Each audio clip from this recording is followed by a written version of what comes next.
It's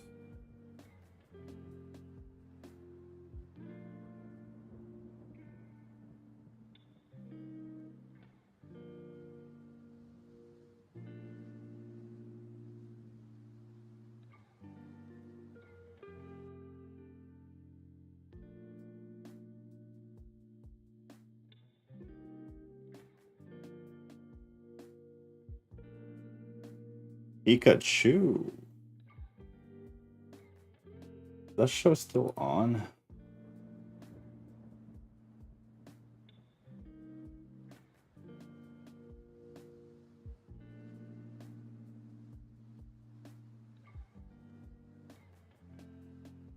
Good God.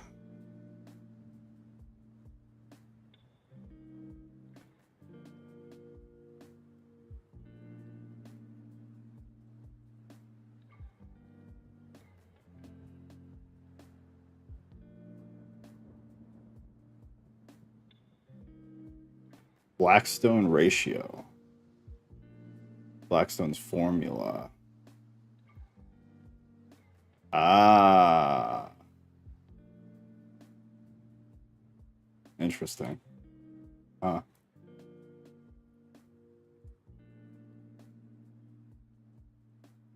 The idea subsequently became a staple of legal thinking in jurisdictions with legal systems derived from the English criminal law and continues to be a topic of debate. It is better that 10 guilty persons escape than that one innocent suffer. Wasn't that, who did they attribute that to? Am I just totally reading over it? Wasn't it, Washington? Don't they attribute that to George Washington? It's William Blackstone. Is that who it was? I mean, I see that. I see that here. I feel like I've always heard that in reference to somebody else, though. Did anybody else get credit for it that you're aware of? I don't know. God and Abraham. That's kind of where it comes from. Yeah. God, man, I'm sure I'm just fucking misremembering it. Interesting. I think a lot of people have said it. About somebody else or just in general? In general. Yeah. I mean, I'm sure. It makes sense. Who was Blackstone? Some lawmaker guy. I can't remember. Is that all he did? Okay. Laws in England. Huh. Interesting. Some lawyer fellow. Yeah, I mean, makes sense. Very interesting. I just figured since we were doing the Sodom and Gomorrah bit, I'd share that. Yeah, no, I like it. We're definitely going to read it. Yeah.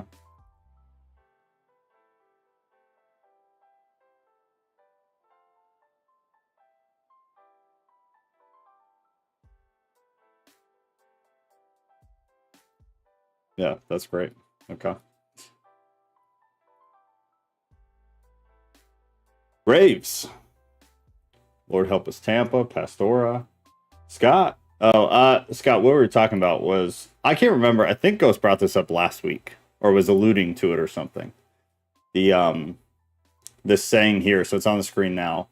It's in criminal law, Blackstone's ratio, more recently referred to sometimes as Blackstone's formulation, is the idea that it is better that 10 guilty persons escape than one innocent suffer, which is like a really common thing. I feel like everybody's heard that at some point. I thought it was always attributed to, I think it was George Washington that I thought, but I could just totally be misremembering. But I know I've heard it 1,000 times. I feel like, what's his face? Political commentator, Tim Pool, I feel like used to say this a lot, or maybe he still does. I don't know. I don't really listen to him, but I feel like I heard it from him a lot. Like he was bringing it up a lot. But I think it's relatively common. But this is kind of, we'll read this at the end because this is interesting, kind of the background on it. It seems kind of like, it seems very intuitive though, like the theory itself. It seems somewhat common sense, at least to me, but maybe not. Maybe that's my own personal bias. Yeah, I don't think it's common sense to everyone. You don't think? Do you think 50% or more or less? I would say probably less. I would say like it's well, I don't want to get political, but you know. Yeah, no, I do. Yeah, maybe that's where my optimism shines through. Where I feel like I'm optimistic in things I shouldn't be, and then I have total pessimism on things that maybe I should be a bit more optimistic about. Are those cats on your shirt? Damn straight. Yes. And now I'm realizing this is not a great shirt to be on camera with because it looks very optical illusion-y, at least on my side. He says a lot. I watched him every day. I used to watch him every day. I have tried to back away from politics, to be completely honest. I listen about an hour a week. I learn everything I need to learn, and I'm putting my time to other things. But for a couple of years, like, I don't think I could have listened to more politics. I just don't feel like I was learning anything new. It gets very repetitive to me. It ended up being it wasn't good for the soul for me personally. So, but he's good. Like he gives good news. Period. So do some other people that people aren't very fond of. They bring good news, regardless of how we feel about them individually. It's entertaining, if nothing else. I like Ian. He's my favorite. So if Ian's on, like, I'm down to watch, even today, because he just entertains the absolute hell out of me. A reflection of the times, and the times are whack. Yeah, and the times are repetitive to me. I just feel like it's the same stuff over and over, and everybody has to find different ways of spinning it so it sounds different or new, and it's just not. And it gets just very old, very old.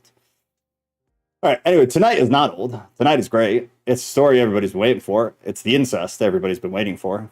And here we go. So God rescues Lot, chapter 19 in Genesis. The two angels, if you remember, happy Sunday, Ruth. If you remember, we talked about them last week. I think it was in 17, where Yahweh shows up. He's got two other embodied beings with him. And we determined, generally agreed upon, that these are angels. Take that wherever you want, but for simplicity's sake. So the two angels from the previous section came to Sodom in the evening, and Lot was sitting in the gate of Sodom. One sec. When Lot saw them, he rose to meet them and bowed himself with his face to the earth. You're going to hear it a million times because it was just very common. It's a normal thing. It's not because he believed or knew that they were angelic beings or anything. This was just a very normal custom. So don't misinterpret that end. And he said, "My lords, please turn aside to your servant's house and spend the night and wash your feet." Again, we talked about that too. Very common. It gets attributed to the New Testament primarily. It's not. It was common across cultures in the Old Testament. It got picked up a little bit harder and faster in the New Testament. It became kind of a thing in the literature. It was very much already a thing prior to that. "Then you may rise up early and go on your way." They said, "No, we will spend the night in the town square." But he pressed them strongly. This is it's a reflection or a representation that he's emotional. This is an emotional thing. He is worried in a sense because he understands the culture that he lives in and understands they're not in a great place. So they turned aside to him and entered his house. And he made them a feast and baked unleavened bread, and they ate. Also, normal custom. Leavened bread is it's a very timely thing to make. Unleavened it's a quicker thing to make. Verse 4. But before they lay down, the men of the city, the men of Sodom, both young and old, all the people, to the last man, surrounded the home. There's some arguments about this. Let me make this bigger because I forgot glasses, so I apologize in advance. Reading is going to be a little bit rough. I don't have contacts in, so we're going to be on old man mode here. All the people. There is disagreement about whether this is literal or whether it is rhetorical. In context, on the bigger picture, I am of the opinion that it is not literal because it just really doesn't make sense. But do your own research, land where you land. Verse 5, and they called to Lot, "Where are the men who came to you last night? Who came to you tonight? Sorry. Bring them out to us, that we may know them." This is intimate, physical actions against someone's will. It's the best I could do. 6, Lot went out to the men at the entrance, shut the door after him, and said, so he left the two inside. He goes outside to deal with the men of Sodom, closes the door, tries to create a barrier of sorts to keep them safe, shut the door after him, and said, I beg you, my brothers, do not act so wickedly. Behold, I have 2 daughters who have not known any man. Again, known in the Old Testament is it's sex. That's what it is. Consensual or unconsensual, you have to determine based on the context, because there isn't really a difference in the way that it's written most of the time. But may know them, this is non-consensual. And the do to them as you please after Lot says, let me bring them out to you, my daughters, who have not known any man. This is what could go either way. But in the context right now so far, it's meant to be consensual. And we'll talk about why, because that's counterintuitive in 2024. Let me bring them out to you and do to them as you please. This was normal, as icky as it feels, and as much as it displeases you to own it and try to be okay with the fact that people live differently and cultures were different. This was a very normal thing. It wasn't abnormal at all. I feel like it gets called out a lot. It's a super yucky, crazy thing about, I mean, Christians get blamed for it, but we're really talking about the Jewish faith. At any rate, it was normal in this culture. It was normal in the other cultures, for the most part, far beyond the majority from everything we can tell through other literature. It is just the way that things operated. Love it or hate it, doesn't really matter. It was culture.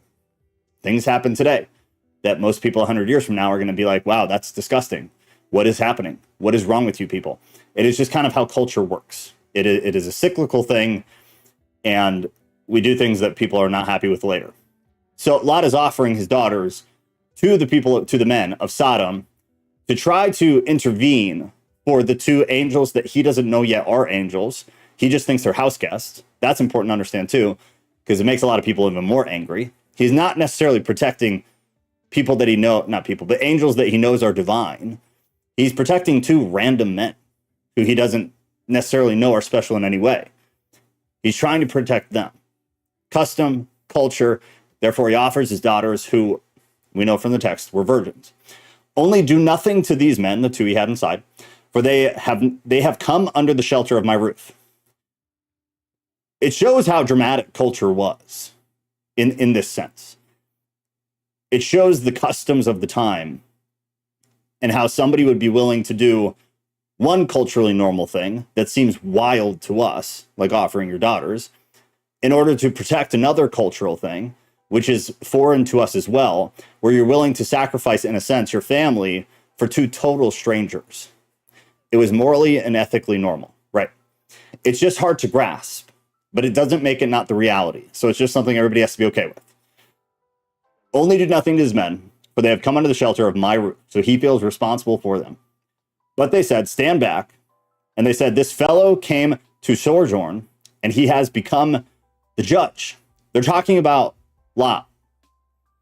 This fellow came is about Lot, because Lot was not native to the area. He had just come not that long ago. So he was considered to be kind of an outsider. And he has become the judge. It's sarcasm. They're saying he is not native. He has no right to tell us what we can or what we can't do. Now, we will deal worse with you than with them. So now they threaten Lot. Then they pressed hard against the man Lot and drew near to break the door down. But the men reached out their hands and brought Lot into the house with them and shut the door. So now everybody is inside the house. Lot had exited the home, closed the door behind him to protect the 2 angels that he doesn't know are angels yet, from the men of Sodom who are outside. They push him inside. Everybody is now inside the house with the door shut behind them. And they struck with blindness the men who were at the entrance of the house, both small and great, so that they wore themselves out, groping for the door. They were struck with blindness. I always get jumped around. Hold on.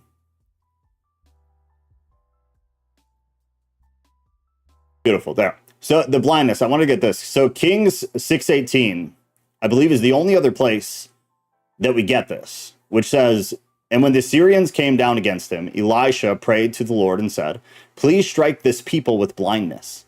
So he struck them with blindness in accordance with the prayer of Elisha. It's the only other place that I am aware of where this language is used, which is just an interesting thing to know. Interpret it how you want. Add a meaning or significance to it if you want. It's just an interesting thing.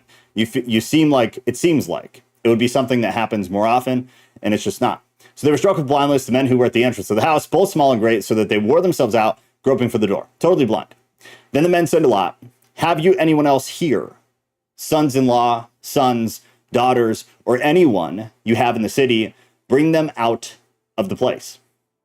For we are about to destroy this place." This is the two angels at this point, by the way, just to be clear.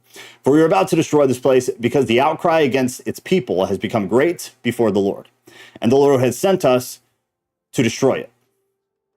So Lot went out and said to his sons-in-law, who were to marry his daughters, "Up, get out of this place, for the Lord is about to destroy the city." But he seemed to his sons-in-law to be jesting. So, meaning they did not take him serious.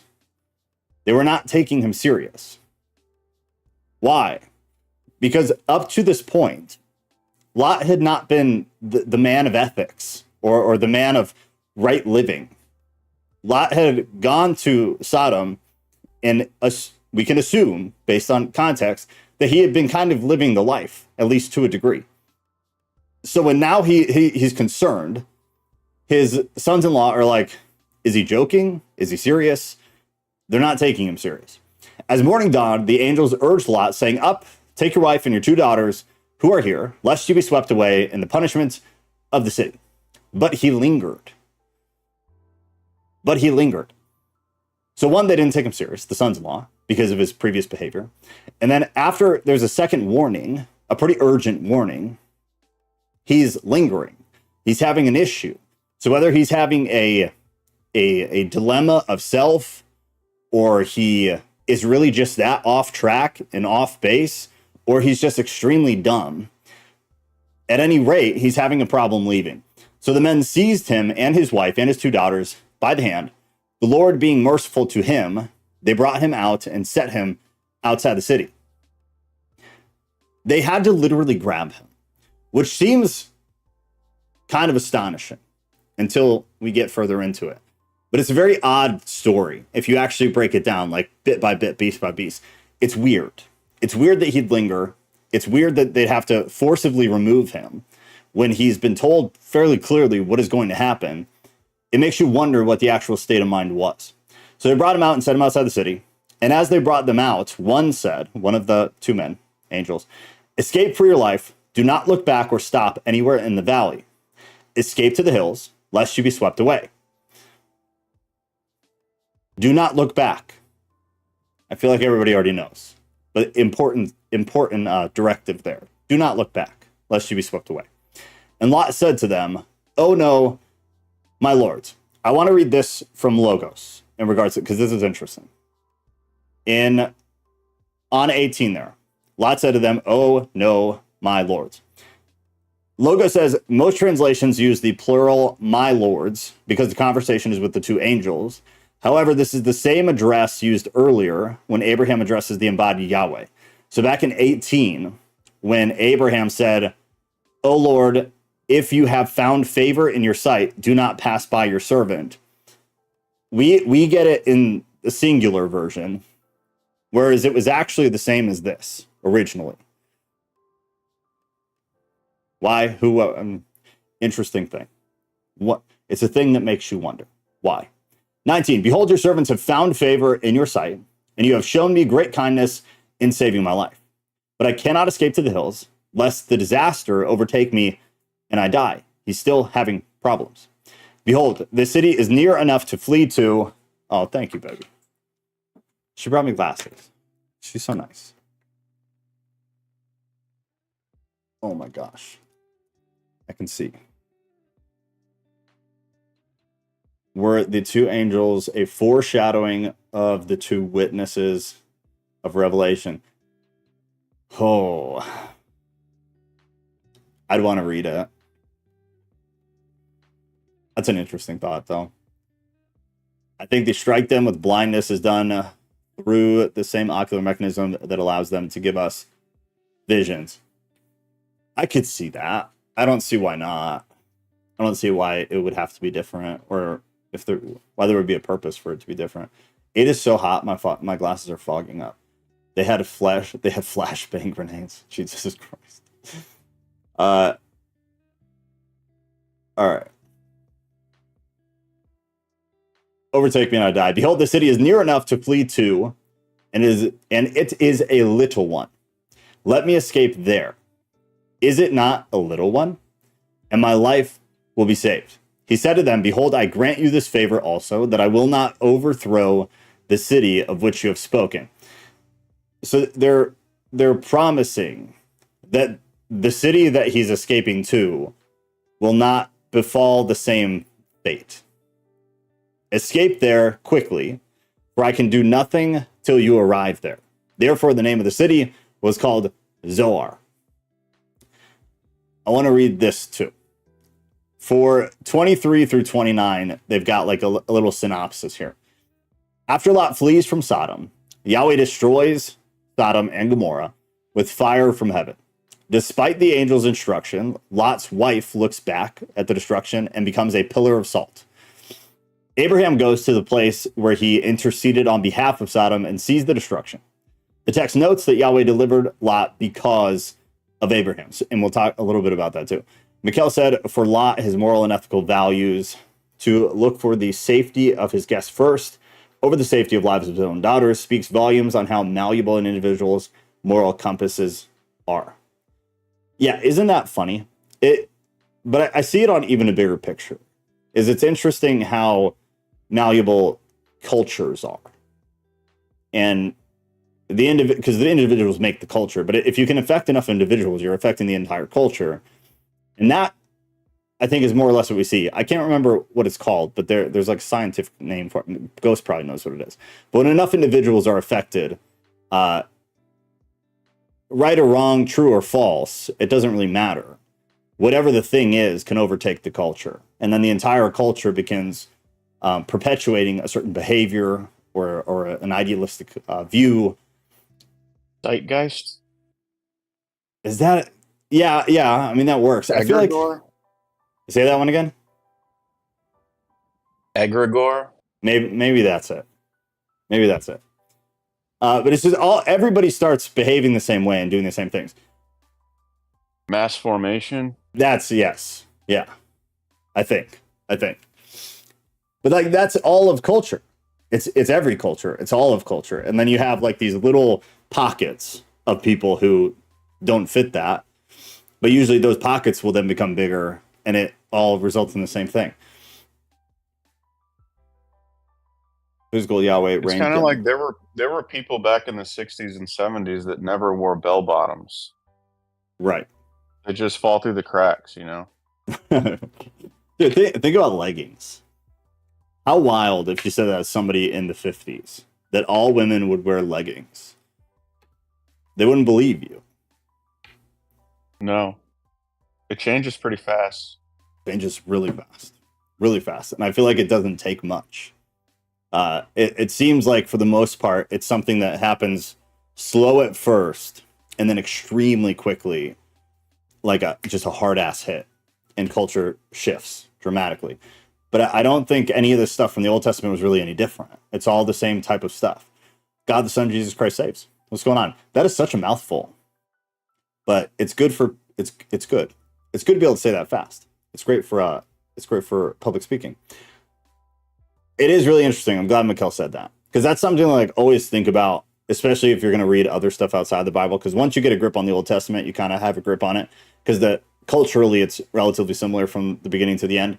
The New Testament is different, but still somewhat similar.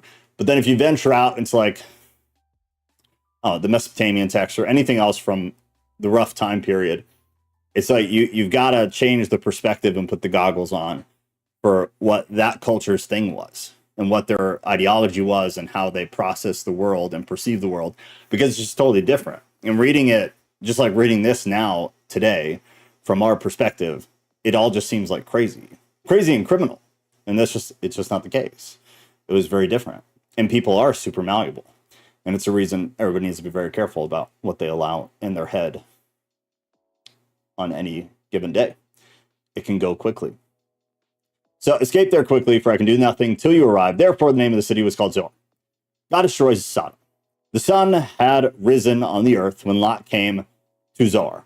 Then the Lord rained on Sodom and Gomorrah sulfur and fire. Again to me, baby girl, don't do this to me. Sulfur and fire. I think earlier in Genesis, we talked about this. Fire and brimstone. The here and earlier in Genesis, it's the origin of the whole fire and brimstone thing. That like in the late 90s was huge before the grace over everything in the 2000s became a thing. It was all fire and brimstone. This is the major origin of it. But the brimstone never existed in any of the texts that I'm aware of. It was always sulfur and fire. Fire and brimstone was, I believe it come. Actually, let me check. I have it right here. It comes from the King James, which is not surprising. So what this says here, it says sulfur was rendered brimstone in antiquated English. See the KJV. Hence the expression fire and brimstone. The fiery judgment here is a literal one, but the two elements also occur in metaphorical usage in Deuteronomy and Isaiah. So just another weird, interesting note that the fire and brimstone was a made-up thing later on. It's one of those changes that doesn't really change anything, but there's no reason to not just keep the text how it was, or at least as close to possible as you can. Sulfur and fire from the Lord out of heaven. So in this case, literal. Other places in the Old Testament, metaphorical. And he overthrew those cities and all the valley and all the inhabitants of the cities and what grew on the ground. So lit everything burned. But Lot's wife behind him looked back. If you remember, they said, don't look back. She decided to look back. So she became a pillar of salt. Abraham went early in the morning to the place where he had stood before the Lord, and he looked down toward Sodom and Gomorrah and toward all the land of the valley. And he looked, and behold, the smoke of the land went up like the smoke of a furnace. So it was that when God destroyed the cities of the valley, God remembered Abraham and sent Lot out of the midst of the overthrow when he overthrew the cities in which Lot had lived. If you remember, was it last week? I think when we talked about the weird back and forth between Abraham and God about with the numbers of the people, Abraham was wheeling and dealing with God, trying to come to some kind of agreement, in a sense, trying to save as many as he could from this whole situation. Yahweh was kind of fathering him. We now know that he was merciful as much as he could have been. And it was past, it was more than what they had actually agreed on. Lot and his daughters. They packed so much stuff in this one section that is just so hard for people to grasp today. Lot and his daughters. I want to read this. This is another synopsis here. So this is for 30 through 38, which is what we're about to read. Lot's daughters worried about their ability to find men to give them offspring, get their father drunk and have relations with him. Both women get pregnant and have sons. Their sons produce the Moabites and the Ammonites. Both these groups are given special protection after the Israelites leave Egypt. The episode of incest concludes the story of Lot, which is true. It is just kind of this cold end to his involvement. Brimstone burns long time. There are two Yahwehs in verse 23 on purpose or not. In English, or are you looking in Hebrew? Oh, yeah, no, in both. Then the Lord, so Ghost brought up 23 or 24? 23. No, Ghost got to be in Hebrew. Worded very interestingly in Hebrew, huh? All right, you guys sort that out. I'll check back. I'm also interested, though. Well, all right, Lot and his daughters. Now Lot went up out of Zoar and lived in the hills with his two daughters. for he was afraid to live in Zoar. We don't know why. They don't give a reason. It just is. You could speculate. People have. Commentaries will touch on it. I don't find it relevant. So he lived in a cave with his two daughters. And the firstborn daughter said to the younger daughter, our father is old, and there is not a man on earth to lie with us. It says something else, but I'm not going to say it. To lie with us after the manner of all the earth. Come, let us make our father drink wine, and we will lie with him, that we may preserve offspring from our father. Couple things. There is not a man on earth to lie with us. Like earlier, is it literal?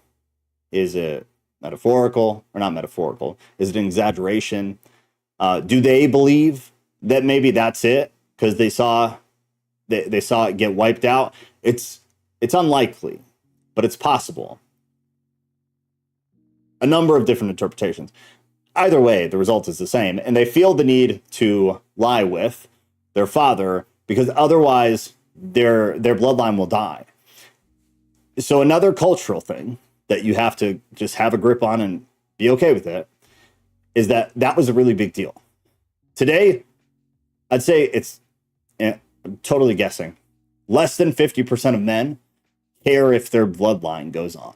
It doesn't seem to me that this is something that people really care about anymore. But if you think about movies you've seen of even like the Renaissance time of the Renaissance, the bloodline was still a big thing. Trace that back, it was huge. It was massive.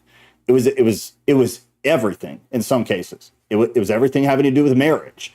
It was so different. And I'm saying all this to make the punch less, but it's absolutely true. Today, people don't get married for bloodline.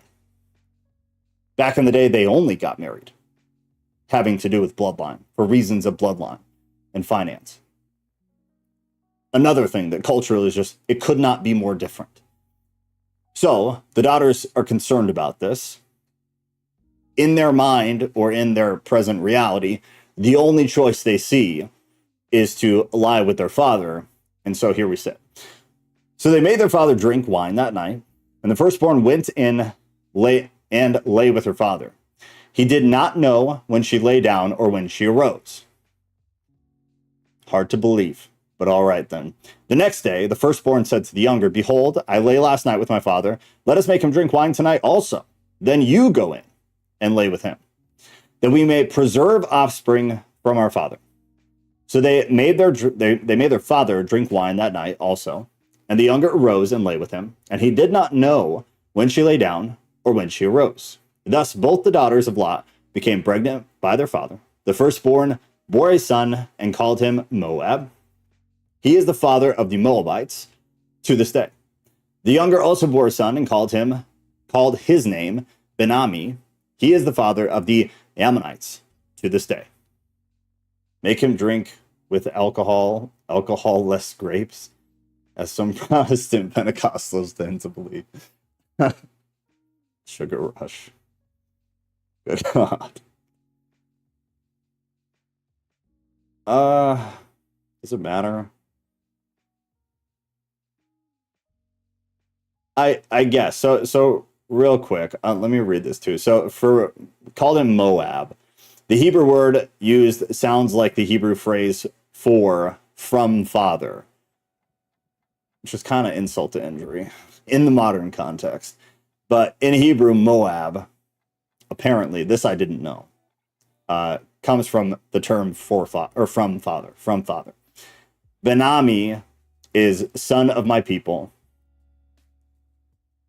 Ammonites, this people group lived east of the Jordan River, north of the Moabites. They were eventually neighbors of Israel. This is from Logos. None of what I just read, I have personally looked at. That's all from Logos right now. All right, going into 20, Protestant Pentecostals think they had refrigerators back then. So Moab means ancestor or forefather. I don't know. I'd have to look at it. These are not from my notes at all. I just saw this here in Logos. But all it gives you is The Hebrew word used here sounds like the Hebrew phrase for from father. So it doesn't even sound like they're rendering it literally. Sounds like is the language they use there. So I don't know, maybe something worth looking into. Abraham and Abimelech. From there, Abraham journeyed towards the territory of the Negev. Now, there I do want to get into some of these. So this is also Logos. The narrative about Sodom and Gomorrah places Abraham in Mamre, near Hebron. Now he has migrated to the Negev, the desert area between Canaan and Egypt, southward toward the Sinai Peninsula, and lived between Kadesh and Shur. Shur is a defensive wall in the eastern Nile Delta, and he sojourned in the Gerar, which is a Canaanite city in the western Negev. Negev? I don't know how to pronounce it, y'all. I didn't learn any of this outside of books. Everybody suffers for that reason, and I apologize. And Abraham said of Sarah, his wife, she is my sister. It's a flash. It's a blast from the past. It's what's the fucking French word that people use? I don't know. It's going to be the same thing we already did in Egypt. I guess just say that. Abraham said of Sarah, his wife, she is my sister. And Abimelech, king of Gerar, sent and took Sarah. It sounds deja vu. Thank you. Deja vu. It's going to be the same thing. We already did this. It's essentially the same. There are slight differences, but it's otherwise identical, pretty much. Verse 3, but God came to Abimelech in a dream by night and said to him, behold, you are a dead man because of the woman whom you have taken, for she is a man's wife. Now Abimelech had not approached her. So he said, approached her means sleeping with her. They have not slept together. So he said, Lord, will you kill an innocent people?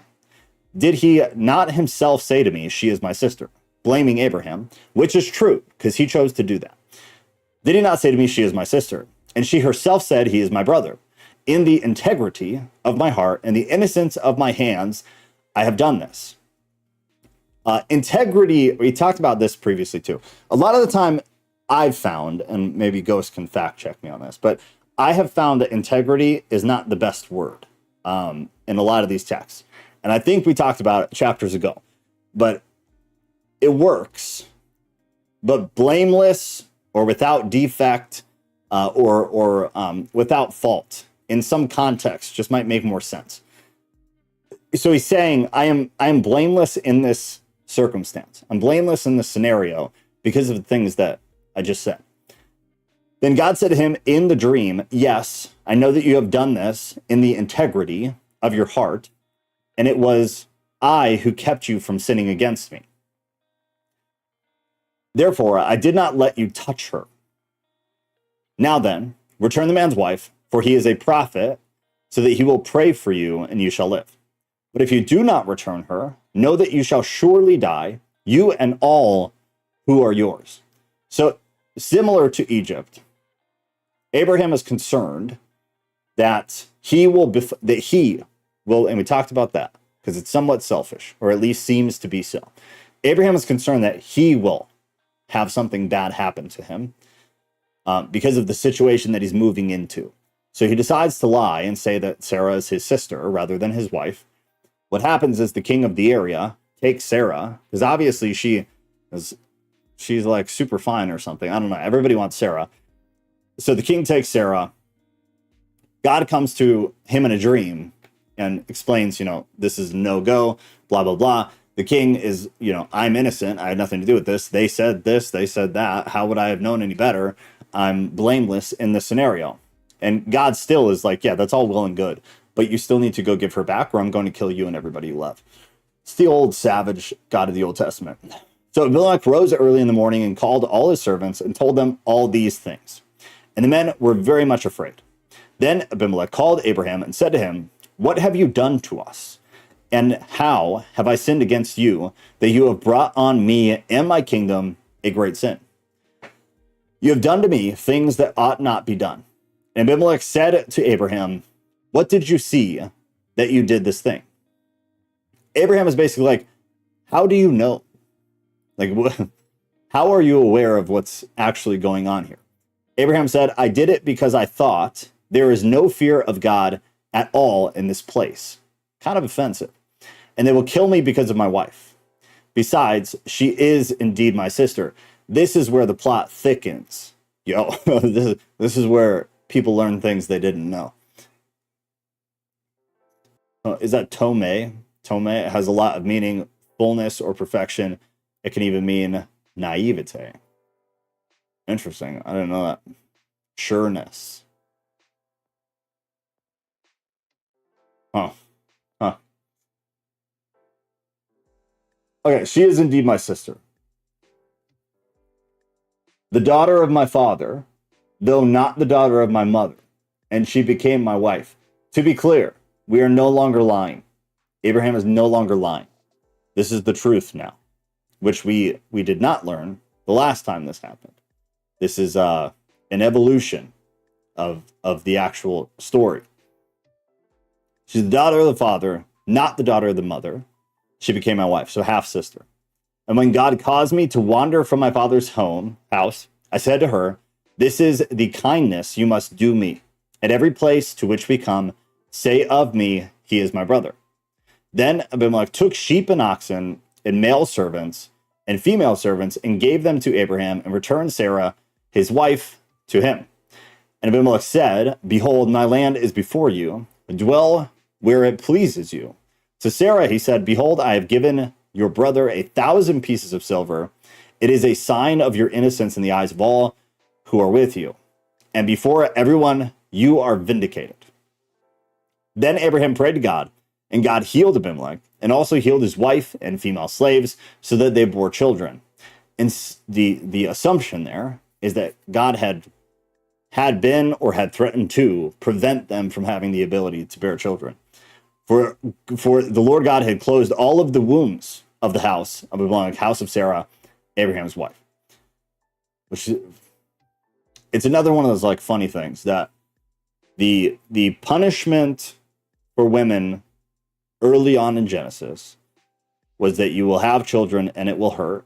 And then numerous times throughout Genesis, the punishment flips and God's like, I'm going to take away your ability to have children and to deal with the pain of childbirth. It's just an interesting thing to me because it happens with a lot of different things in the Bible. Let's see. So let's do this too. You are vindicated. This is also from Logos. I just thought it was interesting. The Hebrew phrase used here may be literally rendered, it is to you a covering of the eyes. It is to you a covering of the eyes. The meaning of this is unclear, but the rest of the sentence makes clear that it indicates vindication. The phrase may have belonged to a legal covenant formula.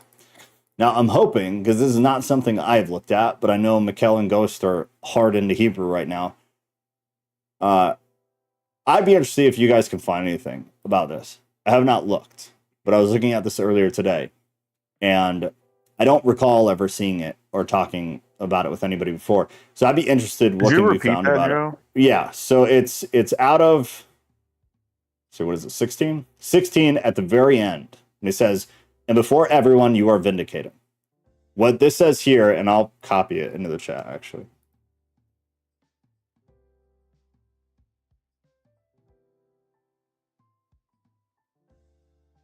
All right, it's in... Oh, shit, I gotta break it up. All right, I'll put it in Discord. But what it says is the Hebrew phrase used here, you are vindicated. The Hebrew phrase used here may be literally rendered, quote, it is you a covering of the eyes. It is to you a covering of the eyes. The meaning of this is unclear, but the rest of the sentence makes clear that it indicates vindication. The phrase may have belonged to a legal or covenant formula. I had never heard it before, or at least I don't remember ever hearing it before. It'd be something interesting to find out if that is true, if that's where it comes from. Let me gather my thoughts here. Yeah, go ahead. When you do a favor for someone, you can say they're covered. Right. Maybe Is that? Do you think that's? I don't know. I'd have to read it 10 times. It is to you a covering of the eyes. Yeah, I mean, I think it's like the same. I think it comes from the same thing. It's like oddly specific. It is to you a covering of the eyes. Or maybe I'm just not seeing where the eyes come in. I don't know. It's got to come from something, I would think. And I think their reference to a possible legal or covenant formula, it's something that I would assume, like in context of whatever that is, whatever formula it is, it probably does make sense. And maybe just doesn't here. I'd also be interested, because I haven't looked at this either. Is it if it's used anywhere else? Logos doesn't say, and usually they do. So I wonder if this is a one-off, and it's not written anywhere else like that. Could it be the same concept as being covered in the blood of Christ? It's like an entrance covering, like you're covered, you can get in. Yeah, yeah. I think it is. I think the eyes are tripping me up. It is to you a covering of the eyes. I just wonder where the specificity comes from, or maybe I'm overthinking it. But yeah, I think it's on this like the same tenet of that kind of covering, and like you said, if somebody, if they owed you something and it was taken care of, like no, you're covered, or if you cover something for somebody. Mikhail said Abraham lied his way to a many blessings. So it says. To a marital blessing. Abraham lied his way to marital blessings. Yeah.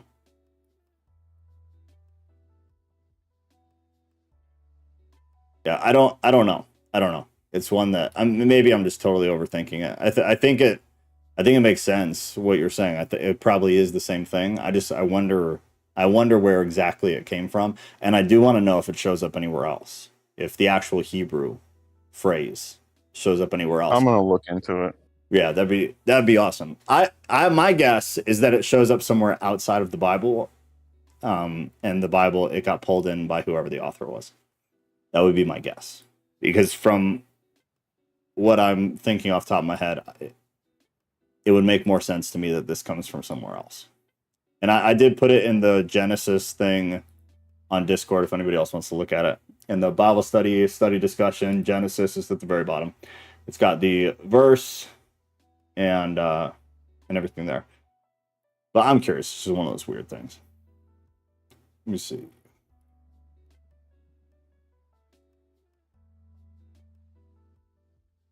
Abraham did a lot of lying too. Actually, now that you say that, Mikhail. There's a lot of lying in general in the Bible if you really think about it. The Bible's full of deception. And I think most of the time it's to teach us something, or sometimes to prove a point, sometimes to emphasize something, oftentimes to teach a specific principle in a scenario or a situation. But there really is a lot of deception in the Bible.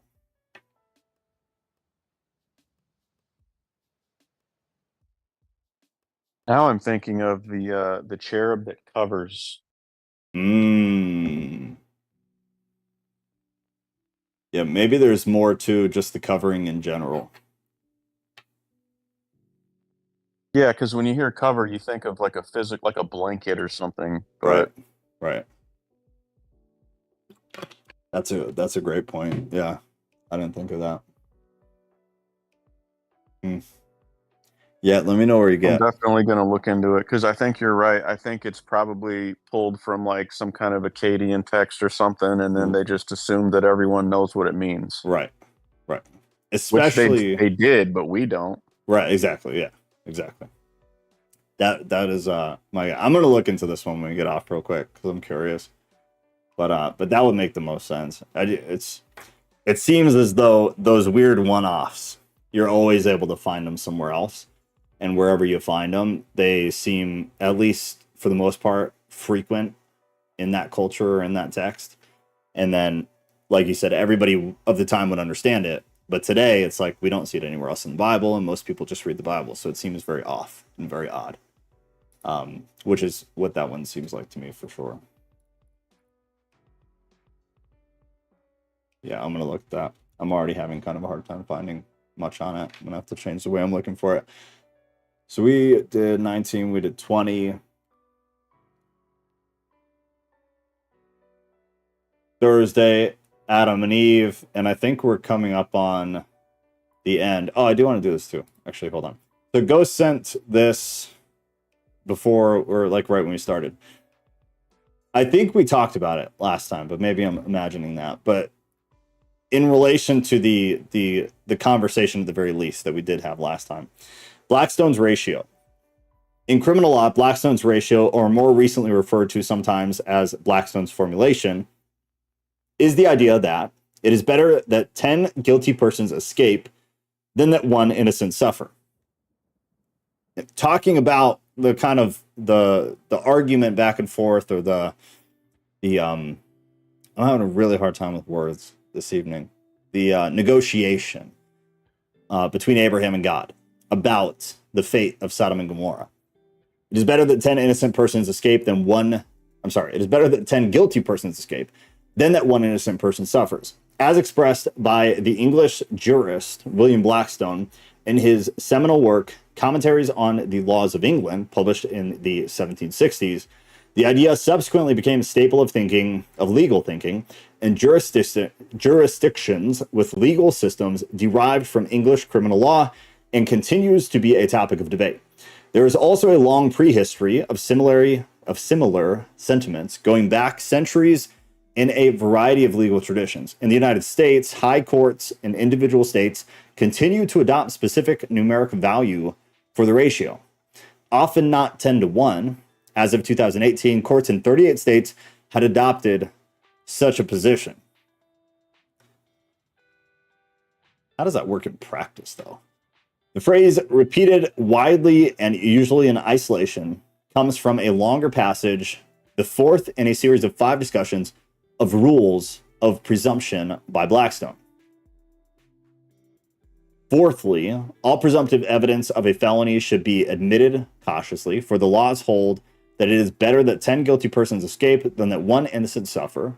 And Sir Matthew Hale, in particular, lays down 2 rules most prudent and necessary to be observed. 1, never to convict a man for stealing the goods of a person unknown, merely because he will give no account how he came by them, unless an actual felony be proved of such goods. Interesting. And never to convict any person of murder or manslaughter till at least the body can be found, which is, I think, how most jurisdictions operate on that. On account of 2 instances, he mentions where persons were executed for the murder of others who were then alive but missing. That's interesting. I did not know that's where that came from. I think that's how most states deal with like murder cases, though. I don't believe you can be fully charged until there's a body, which makes sense. That's very interesting. Innocent until proven guilty. That one I don't so much believe in. I don't think we operate that way. Like with murder, yeah. But I feel like people are... It's like a blend at this point. Like you're arrested and jailed before... Yeah, we should, for sure. For sure. That's the scary thing I think about our legal system now. Is that that's not how it works. Like now it's... if we suspect you, you're guilty until we go through the court process and you are able to defend yourself adequately enough for us to not believe you're guilty, then you will be freed again. Which is like, it's a really dangerous system. That's a really dangerous system. The phrase was absorbed by the British legal system, becoming a maxim by the early 19th century. It was also absorbed into criminal common law, cited repeatedly by the country's founding fathers. There we go. That's where I remember it from. Okay. Later becoming a form of words drilled into law students all the way into the 21st century. This is really interesting. So I had no idea of the real origin. I have always heard it coming from like early U.S. founders, and I thought it was one of the presidents, but that makes sense. This is super interesting. We're done, by the way, so you feel free to bail if you don't want to hear about this. I just want to finish reading this because we're a little bit early.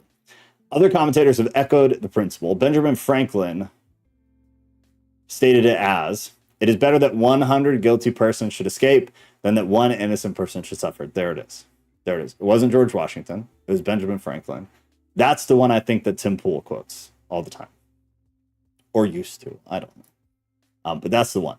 Defending British soldiers charged with murder for their role in the Boston Massacre, John Adams also expanded upon the rationale behind Blackstone's ratio when he stated, "We find in the rules laid down by the greatest English judges, who have been the brightest of mankind, we are to look upon it as more beneficial that many guilty persons should escape unpunished than one innocent person should suffer. The reason is because it's of more importance to community that innocence should be protected." What a beautiful thing.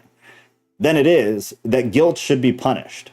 For guilt and crimes are so frequent in the world that all of them cannot be punished. And many times they happen in such a manner that it is not of much consequence to the public, whether they are punished or not. But when innocence itself is brought to the bar and condemned, especially to die, the subject will exclaim, 'It is immaterial to me whether I behave well or ill, for virtue itself is no security.' God damn. And if such a sentiment is as this should take place in the mind of the subject, there would be an end to all security whatsoever." This is wild. That's absolutely beautiful.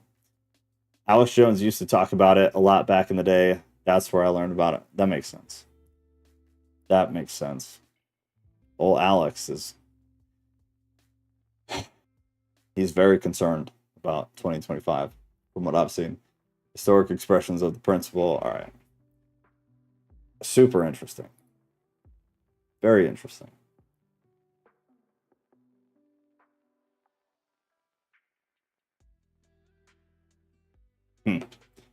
All right.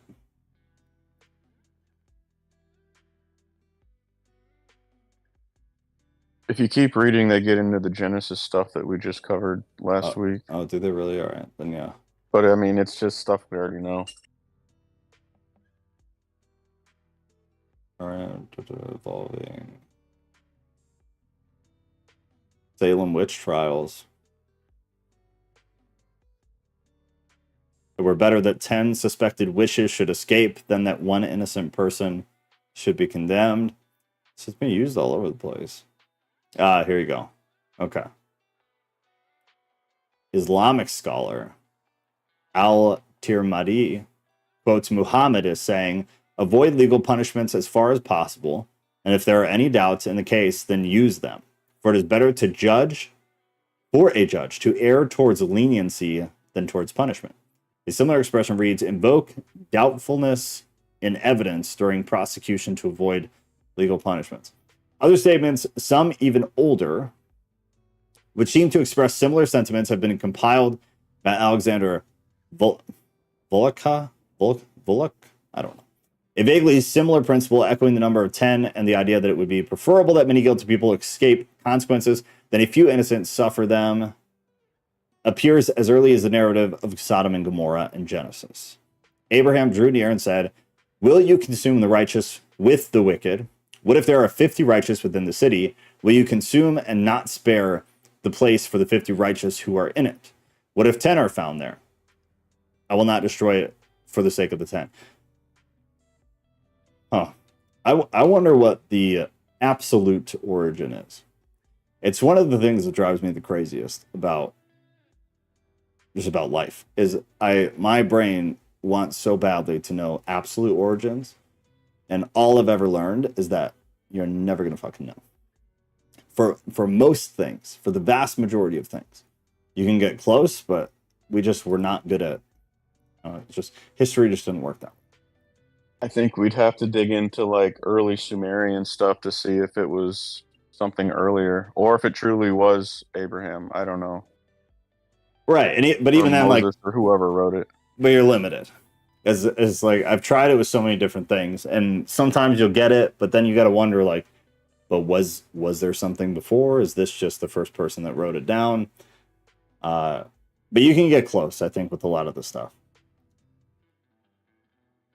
No, I noticed it. Joe's rocking Joy Division's Unknown Pleasure t-shirt, but with cats. I don't know what that is. I'm so uncultured. Hold on.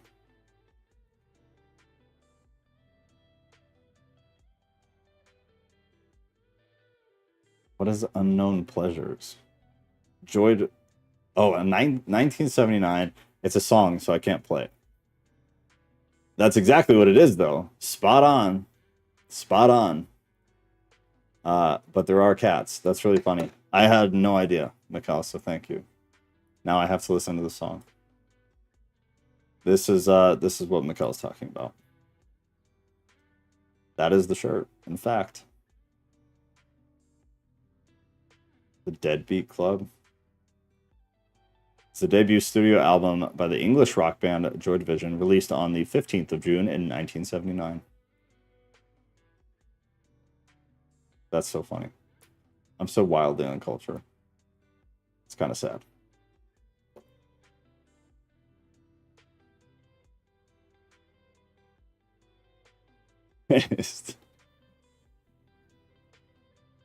Alrighty.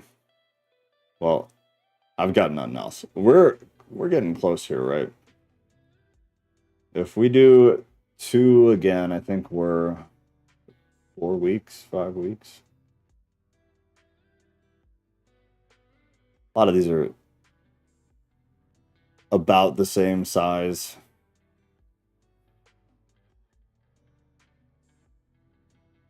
Yeah, we're probably, 5 or 6 weeks-ish. Jesus, come on, man.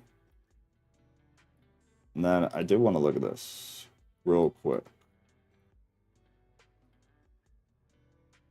So in Adam and Eve, we are more than halfway.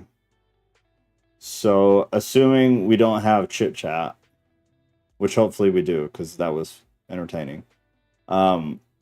Assuming we don't, I'd say like 3 weeks max until we're done. And then we'll get into the second book, which is very short. So I don't see that taking more than 2 weeks. So I'll probably put up a poll for what y'all want to read next relatively soon, over the next couple of weeks.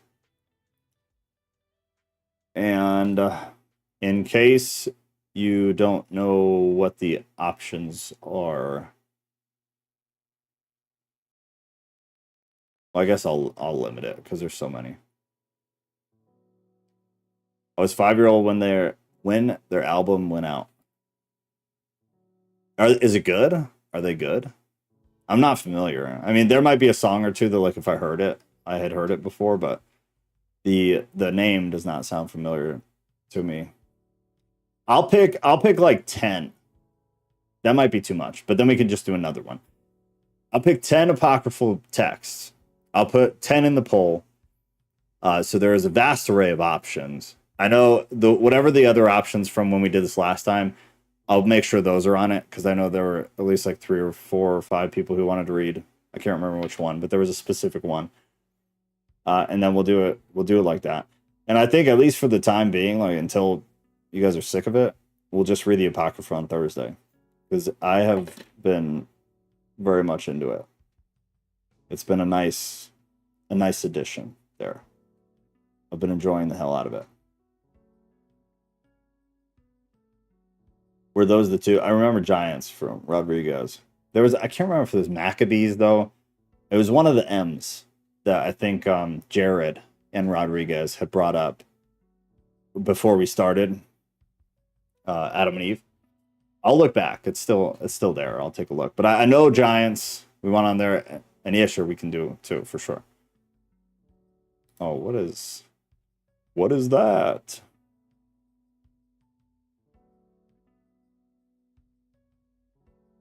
The 32,000 version of the Bible, only 5 directly mention. Oh, Jesus. I'm not getting into that. That's what I get for clicking on stuff. But yeah, I'll make sure those 2 are on there for sure.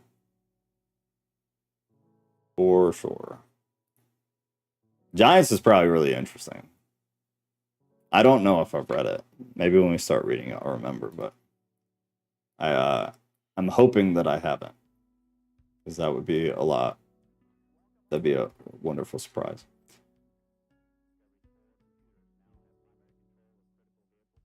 All right, I'm burning up. It is so freaking hot here. Yeah, I can say that because Rodriguez isn't here. Just scold me about her Las Vegas heat. It's hot as hell. for me. I'm boiling inside. So I'm gonna go drink water and try not to pass out from being as dramatic as I feel on the inside. Have a lovely night. We'll see you Thursday for Adam and Eve. I'm so hot. I love